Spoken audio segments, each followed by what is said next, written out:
हसन साहब, आप अमेरिका में हैं, तो आपने वहाँ के मुसलमानों को किस तरह से देखा? क्या उन्हें उस किस्म की आज़ादी है मज़हब की पर अपने चलने की, जैसे कि हम देखते हैं पाकिस्तान या दूसरे इस्लामिक मुल्कों में होती है? अमेरिका में हमारी मुस्तकिल सुकूनत 2019 में शुरू हुई थी। उससे पहले हम मलेशिया में क़याम पज़ीर थे और पाकिस्तान से निकले हुए अब कमोबेश 12 साल हो गए हैं, तो एक बड़ा वक्त मलेशिया में गुज़रा और उसके बाद अब पिछले कोई 2-3 साल से यहाँ अमेरिका में हैं।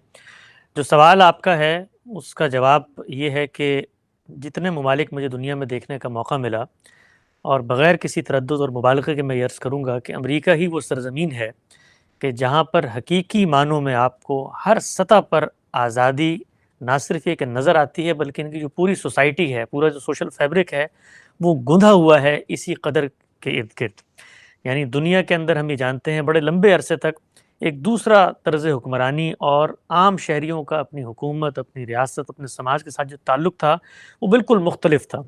ग़लबे की बुनियाद पे, तसल्लुत की बुनियाद पर, फ़तह की बुनियाद पर इलाकों को लोग ताख़्त करके आबाद करते थे और हुक्मरान वहाँ पर चंद ख़ानदान हुआ करते थे। आम लोगों का ताल्लुक़ उनसे एक रियाया का होता था।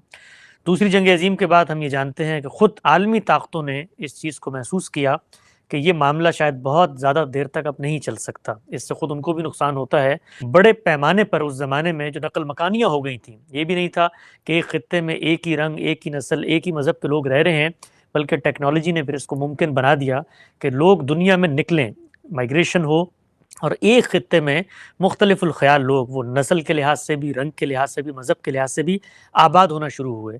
तो ये सूरत हाल फिर अमली लिहाज से सामने आई कि क्यों ना किसी एक ख़ित्ता अर्ज़ में रियासत का वजूद क़याम पज़ीर हो, तो वहाँ पर मुख्तलिफ़ुल नस्ल, मुख्तलिफ़ुल मज़ाहिब, मुख्तलिफ़ुल ज़ुबान लोगों को रहने के लिए कोई एक सोशल कॉन्ट्रैक्ट तश्कील दिया जाए।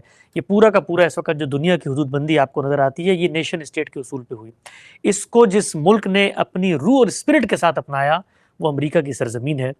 चुनांचे आप देखते हैं कि इसके बानियों ने जो ख़ुद बरतानिया उज़्मा के तसल्लुत से निकल के यहाँ पर आबाद हुए थे, जो कॉन्स्टिट्यूशन बनाया, वो इस चीज़ के गिर्द इवॉल्व करता है कि हर शख्स आज़ाद है, मज़हब के लिहाज से, इज़हार राय के लिहाज से और सोसाइटी में अपॉर्चुनिटीज़ के लिहाज से। हम मलेशिया में रहे बड़े लंबे अरसे तक, वहाँ पर भी इसी उसूल को अपना के गोरों ही ने उनको आज़ादी दी थी, लेकिन इसको हकीकत में उन्होंने एप्रिशिएट नहीं किया। चुनांचे वहाँ पर ज़ाहिर के लिहाज से तो वो नेशन स्टेट है, लेकिन हकीकत के एतबार से मुसलमान वहाँ पहले दर्जे के शहरी हैं और गैर मुस्लिम वहाँ दूसरे दर्जे के शहरी हैं। लेकिन अमेरिका में ये मामला बिल्कुल मुख्तलिफ है।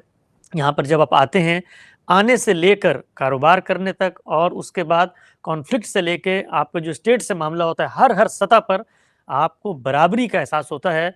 और मुझे ये कहने में कोई तरद्दुद नहीं है कि जो कुछ हमने इस्लामी मुल्कों का एक्सपीरियंस किया, उससे 1000 गुना ज़्यादा बढ़ के अमेरिका में मुसलमानों के लिए, अपने मज़हब के फ़रोग़ के लिए, उसके इज़हार के लिए आज़ादी मौजूद है।